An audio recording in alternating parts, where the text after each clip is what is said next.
Well, I'm eternally grateful to be a child of the 60s. Everything had to be thought back to square one. This was the decade of the counterculture, drug, sex, rock and roll.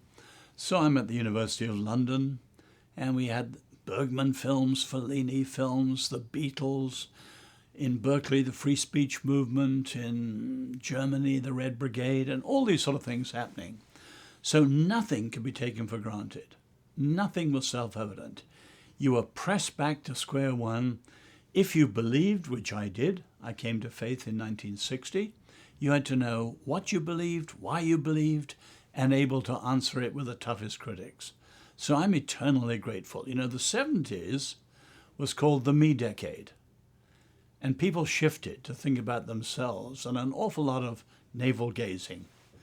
And so I'm glad to have come to faith and weathered the 1960s. And of course, my first trip to the US was in 1968.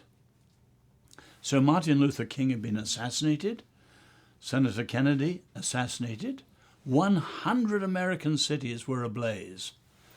And yet the radicals knew they wouldn't win in the streets. They had to do the long march through the institutions.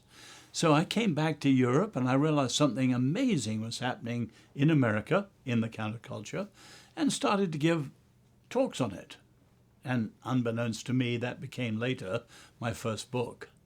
So the 60s are incredibly decisive for me, and I'm always grateful. For example, in the 60s, a crossroads in Europe, 6 hitchhikers. One would be reading Friedrich Nietzsche, one would be reading Hermann Hesse's Siddhartha, one might be reading C.S. Lewis, and the books would go round and people were searching, wrestling, questing. It was a fascinating decade.